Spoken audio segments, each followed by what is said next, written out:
Hey, what's up? This is Sadie from Herbal Marie. We're going to hang out with Nasturtium today. So, if you want to get a little bit na na na na na na na and get to know this guy, I think he's a guy. I think Nasturtium's a guy. Then hold on to your nerdy socks because I have a little stack of books, not as crazy as some of the other herbs that we've hung out with, but just enough.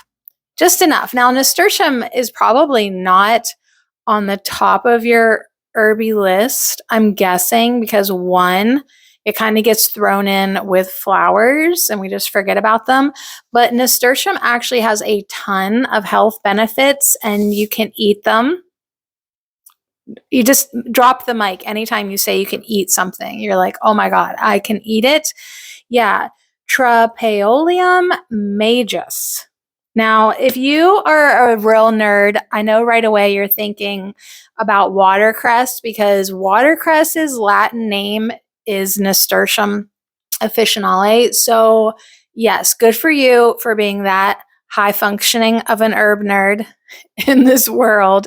But we are talking about Nasturtium, the flowers today. We're going to go through a couple different books that I found.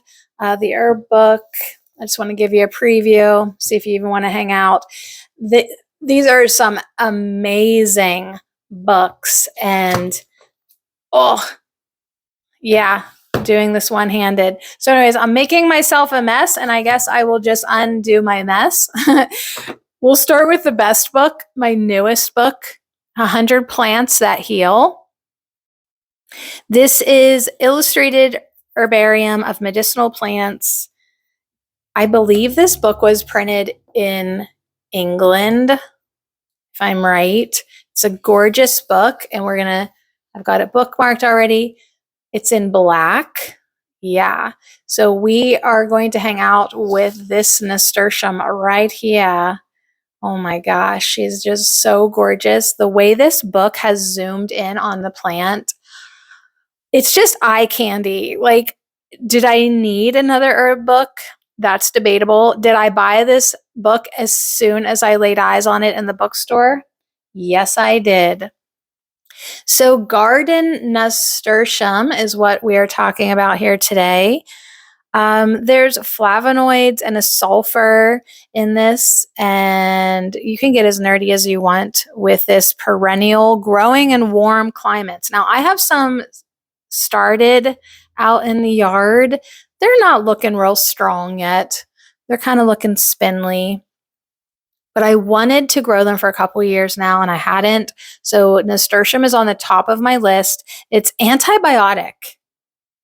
It strengthens the body. It's an expectorant. It tones and cleanses the scalp. And you can use the leaves, the flowers, and the seeds.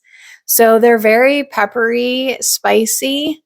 And yeah, I've just wanted to grow them. And then I thought to myself, wait, maybe I should really sit down and get nerdy with you about nasturtiums. One, to excite my love of plants, and two, to see what else I can do with these things.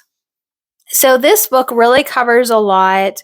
You can make a decoction with them with boiling water and drink it as a tea. You can use these and you can just eat them in the yard. Garden nasturtium flowers can be added to salads. We're going to hear that a lot. I just think every book is going to talk about salads. You can use the decoction externally. Get a handful of flowers and leaves and whatever. Make a decoction. You can gargle with it and use it as a mouth wash to prevent receding gums. Now, another popular thing that you can do with nasturtium is mash some of the fresh leaves and the flowers and the seeds, whatever, all topical parts will be fine, and mash it with an equal quantity of maybe some dead nettle leaves. And they suggest boxwood leaves here. And then you steep it for 15 days in some alcohol, strain it, Maybe put a little geranium oil in it and then use it daily as a scalp rub. So it's been traditionally used on the head, on the scalp. Okay, so we'll get more into that, how it tones and cleanses the scalp and maybe would help you with hair growth. So you have to try it and let me know. You can also make like a tincture of it, and then you have it available all year long as an expectorant or an antibiotic. So anyways, this is a beautiful, beautiful book. I could like just sit with these beautiful pictures forever, really looking at the leaves. I mean, this book is great, especially if like you don't have them growing, and they've enlarged some of this stuff. So it's really fun to see. All right. So moving on. I love you. I love you. I love you. Moving on, I bookmarked just one little page out of The Herbs of Life by Leslie Tierra because I liked that she mentioned over here on the left in an antibiotic tincture, an excellent formula to use as a natural antibiotic, antiseptic, blood purifier, and lymphatic cleanser, contains equal parts, write this down, of fresh garlic, echinacea root, golden seal root, and fresh nasturtium, the whole plant. This may be left out if you can't find it.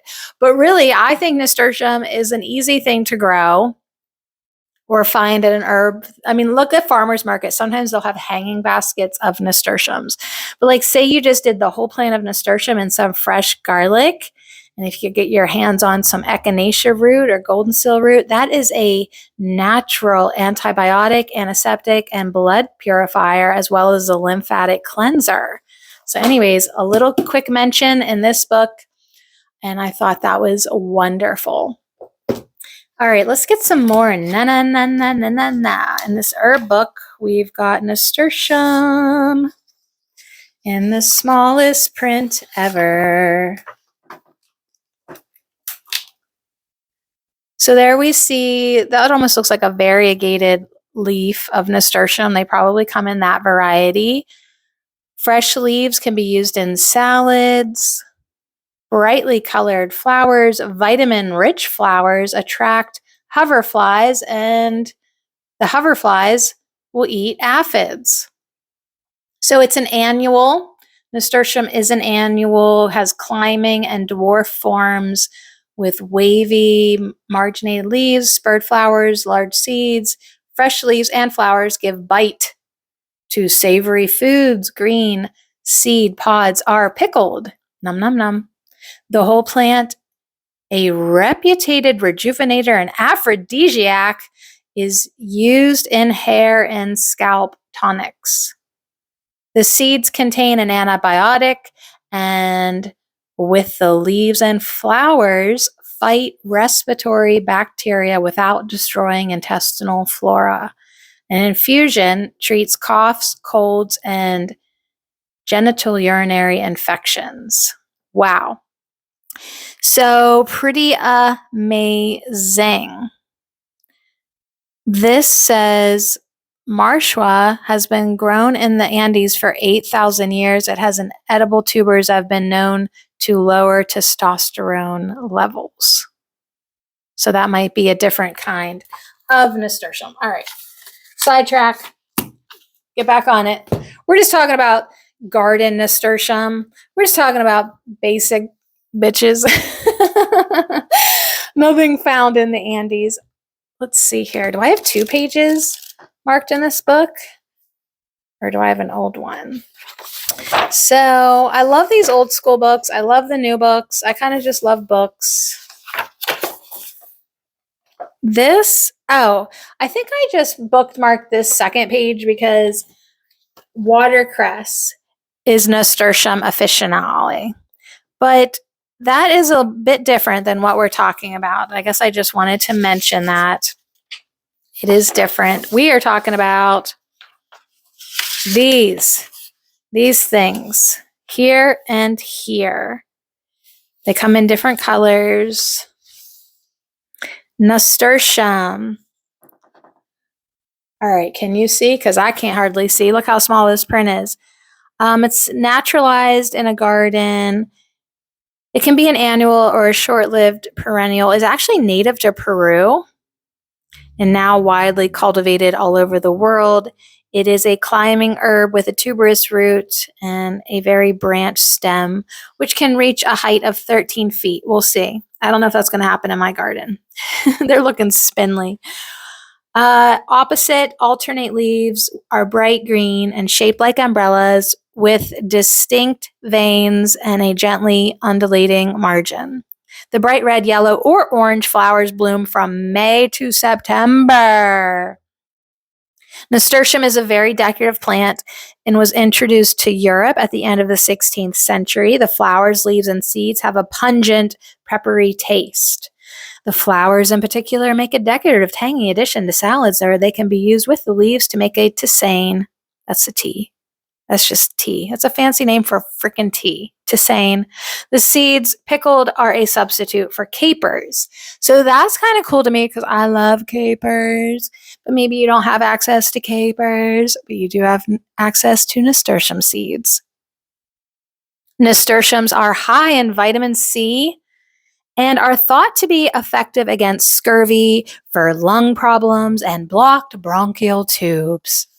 They contain bitter principles which have an antibiotic effect on infection. The crushed seeds are prescribed for urinary inflammation and influenza. Nasturtiums has also been recommended as a general tonic for digestion, for relieving constipation and depression, and for clearing the skin and eyes. So those are quite some claims for these little flowers here. Somebody with a name that says Mesuge, I don't know who that is, but he's mentioned a few times here, says a hip bath of nasturtiums will regularize a woman's periods and a lotion will prevent baldness. So it's some pretty peppery stuff. I mean, I'd probably caution before sitting in it myself. But to make this hair lotion for preventing baldness, take 2 handfuls of nasturtium flowers, leaves, and seeds, and 10 nettle leaves and 3 oak leaves, and macerate in a half a pint of alcohol for 2 weeks. Strain and rub it onto the scalp. So here it is mentioned again for hair growth. So there might be something to it. It says prevent baldness, keeping that scalp healthy and happy and toned. One more thing, nasturtiums will grow from seed in the garden or in a window box or on a balcony and will self-seed prolifically once they have taken hold. So if they like where I've put them in the garden, they might come back again and again. Right now I just have them in like a window box that's hanging on a fence. And I have some trellises there, so maybe they'll grow up. We'll see. Picking buds for pickling in May or early June, and flowers or leaves for salads at any time. So yeah, it's supposed to look like this. Right now, mine are just little sproutlings, or I would take you out there maybe later on in the season. If I have actually something to show you, I will do that. So this is a good old classic book. Smells like a good old classic book. And here's nasturtium right here. Common names can also be called Indian cress. You use the flowers, the leaves, and the seeds. It's an annual plant native to South America. But yeah, we already know it's cultivated in gardens all over the dang place. The trailing or climbing stem grow 5 to 10 feet long and will bear small, almost round, radially veined leaves, red, orange, yellow flowers. Yeah, we've covered all this. Anyways, this one says it's antiseptic, expectorant. Nasturtium is useful in breaking up congestion in the respiratory passages and chest during colds. The juice or tea can be used as an internal or external disinfectant. Nasturtium is said to have a beneficial effect on the blood by promoting the formation of blood cells. So this says juice it and take 1/2 teaspoon. That's a tiny little freaking bit of the fresh juice 3 times a day. A half a teaspoon, that's like nothing, but that's what this book says. So it is pretty powerful stuff. Like, I think that half a teaspoon would feel pretty potent indeed. Maybe, like, cress in the wild is kind of burning in your throat sometimes. So it's like, it's got that spiciness to it. Here's a book I picked up somewhere. It's like short and fat. I've got a flower book of the same publisher. Probably a library book sale. But look at this good find. It's got some nice little nasturtium pictures. It's got a nasturtium illustration here. Nasturtiums are a favorite of both gardeners and cooks. The blossoms are a reliable source of color all summer long, and the spurred flowers attract hummingbirds. So, bonus. It talks about the soil likes average, moist, well-drained, nutrient-poor soil. Nasturtiums tend to produce more leaves than flowers if you plant them in rich soil. So, like all good things, they thrive in a little bit of neglected soil. If the soil's too good, it's just going to be so leafy, and you want flowers. Harvesting. Snip the fresh young leaves and blossoms all summer long as needed for salads. And then, pickle the unopened buds for homemade capers. Now, you might want to wash away aphids with a spray of water or soap if you got a problem there. But it seems like pretty easy. It says nasturtiums are said to deter pests, including whiteflies, from beans, cabbage, and its relatives, and cucumbers. Some companion gardeners plant nasturtiums where they will later plant their squash, hoping to keep squash bugs at bay. So definitely a favorite in the garden, for gardeners, for other plants, for gardening. I mean, I'm kind of surprised that I had this many books with nasturtiums in it, because it's not like the herbiest herb, if you know what I'm saying. But yet, here we are overlooking a freaking gold mine in the garden, Yes, you can eat them. We've got 2 pages here. 2 pages here in Jekka's Complete Herb Book. So also known as garden, look at this pretty thing. Wow. Also known as garden nasturtium, Indian cress, and large cress, from the family Tropaeolaceae. I may have just killed that word, but that's fine. They are native to South America, and the generic name Tropaeolum is derived from the Latin tropaeum, meaning trophy or sign of victory. After a battle was finished, a tree trunk was set up on the battlefield and hung with the captured helmets and shields. It was thought that the round leaves of the nasturtium looked like shields, and the flowers look like blood-stained helmets. So, welcome to our world of war, where even violence and egoic conflict has invaded the herbal community. It was introduced into Spain from Peru in the 16th century and reached London shortly afterwards. All right, so the custom of eating its petals and using them for tea and salads comes from the Orient. So it's a hardy, half-hardy annual, according to this book. It's got a couple different types of mages. There's some peaches and cream. There's different varieties of nasturtiums, but it seems like, disclaim out the wazoo, you can eat them all, but do your own research before you just go munching things that you find in a new place. Container growing, it's excellent for that. It says don't feed these plants, don't fertilize them, or you're going to just get leaves and not flowers. Okay, so that's helpful because it's like you think you're doing the right thing, but these guys, they don't want all those nutrients if you want flowers. The leaves contain vitamin C and iron, as well as an antiseptic substance, which is at its highest before the plant flowers. So, warning, use the herb with caution. Do not eat more than 15 grams at a time or 30 grams per day. So, listen to your body. You may not want too much nasturtiums. I mean, for me, it's one of those taste bud things, like a little bit goes a long way. So, I don't see myself overdoing it.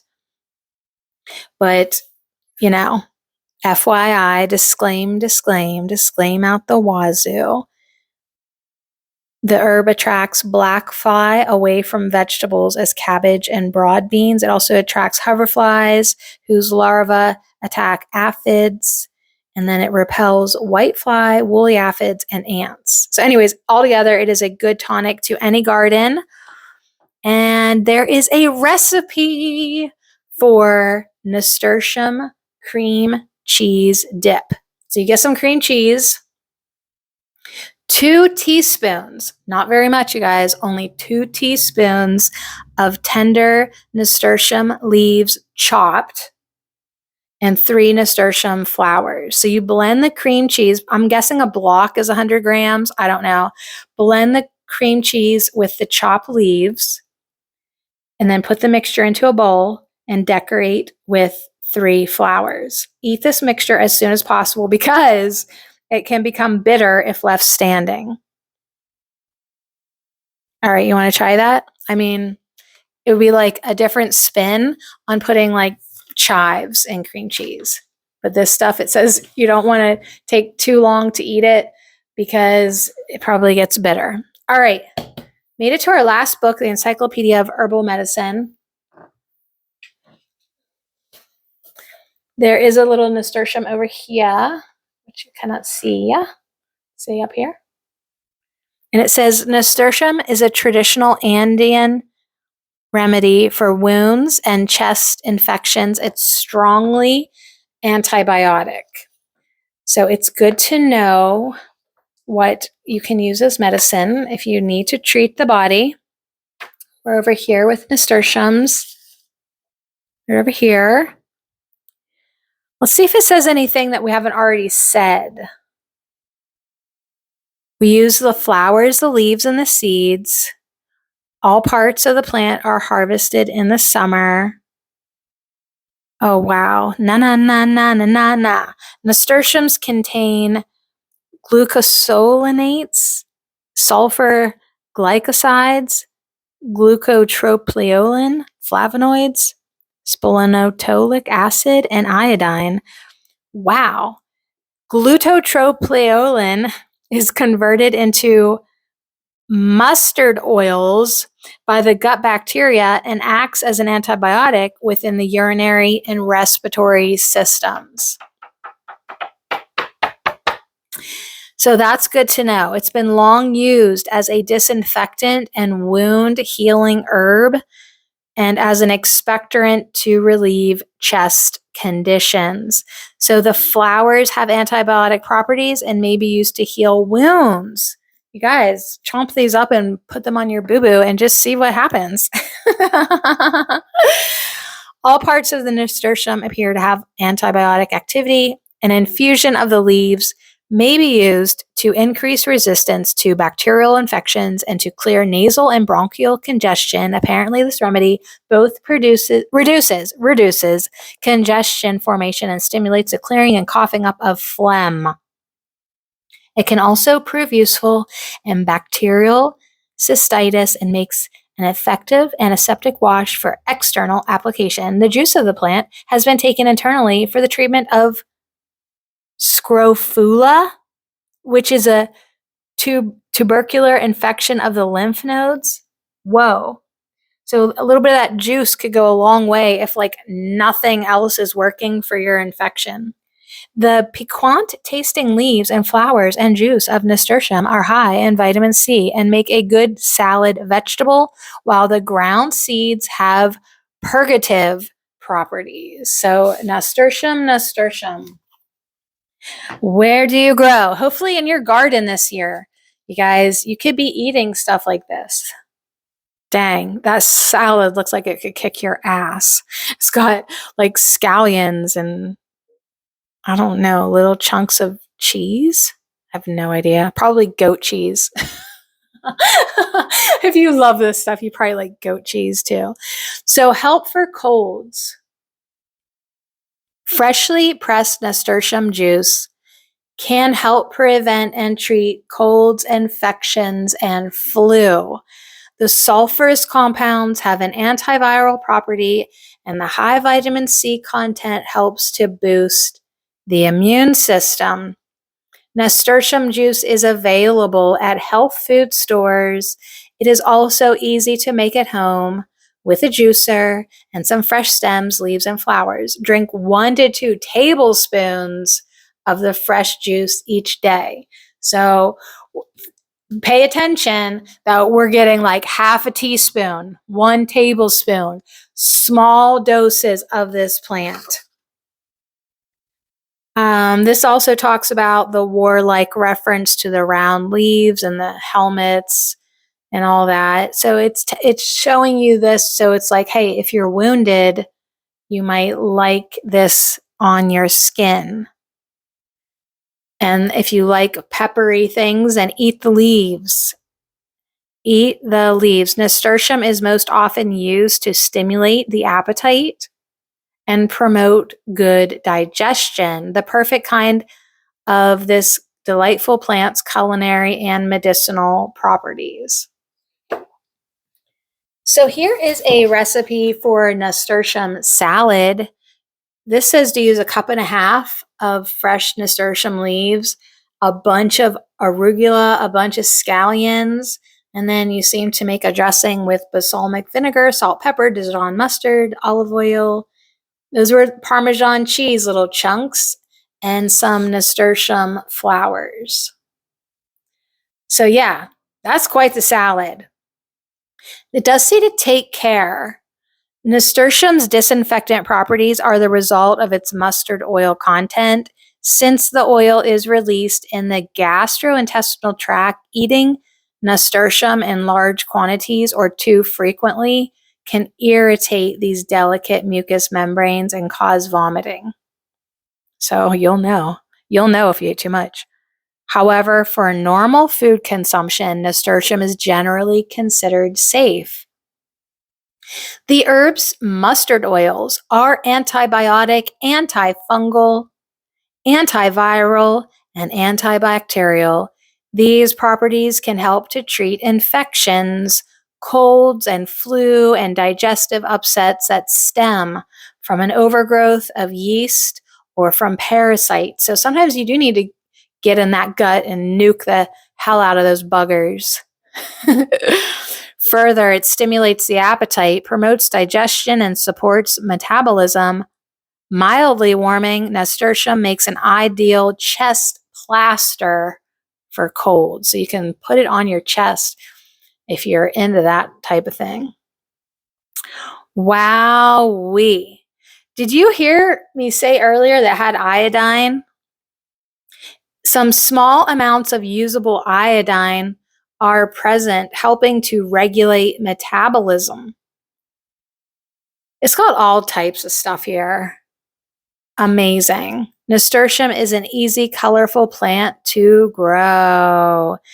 So yeah, we can use the seeds for capers. We can add the pungent flavor of the leaves to salads. We could put it in cream cheese. We could put it with eggs. We could just let it grow in the garden and be beautiful. We can add the flowers really on anything because they're fun and they're safe to eat, truly. We could chop the flowers and add them to a risotto or toss them with olive oil as a topping for pasta dishes. Just put them on a plate for a dash of color.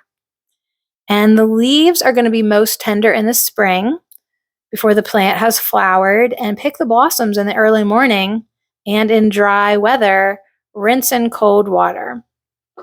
So really, really amazing plant that you could literally just grow in the garden, that you can eat the spicy flowers and leaves, get some vitamin C, help relieve your cold. You can make a juice. You can make a tincture. You can use it as a skin wash. You could definitely use it as a foot soak. That's a good idea. For fungal infections like athlete's foot, add 2 cups of the leaves to 4 cups boiling water, steep it for 15 to 20 minutes, strain it out, add it to 2 gallons of warm water, and then soak the feet in the solution for like a half hour each day for 2 weeks. I mean, I think nasturtium would kill your athlete's foot. I think nasturtium would pretty much kill anything. Have a little bit of the juice, like 1 teaspoon of the juice in a cup of water. You can dilute it, water it down, drink that a couple times a day for the cold. Remember, you can make a tincture for indigestion, sinus stuff, bronchitis. Place 1/2 a cup of the leaves in 1 cup of vodka or brandy, and then you leave it in there for a month and a half. Shake it occasionally, strain it out, and then you could do 20 drops, 40 drops in a 1/4 cup of water. It definitely says to dilute this stuff, and drink that a few times a day. Kick your bronchitis out of there.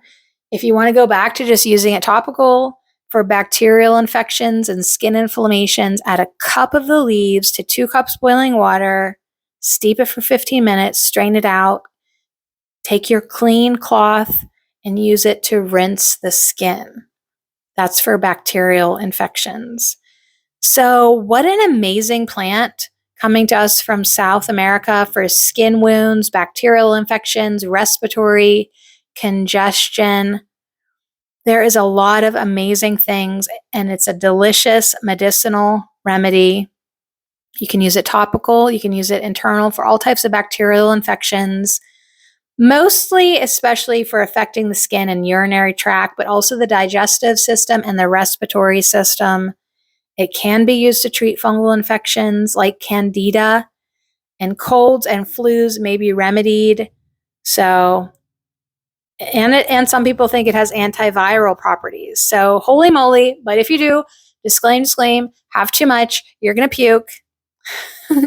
It can result in vomiting. And if you put it on your skin for longer than 10 minutes, it may give you a painful burning sensation. Wow. So we'll end with a little lore. Nasturtium leaves derives its name from 2 Latin words, nasus, which means nose, and tortus, which means twisted. Ostensibly, nasturtium's peppery smell makes the nose wrinkle. Wow. So thanks so much for hanging out with me, you guys. And I hope you grow nasturtium. And if you use this herb, be sure to let me know how that goes for you.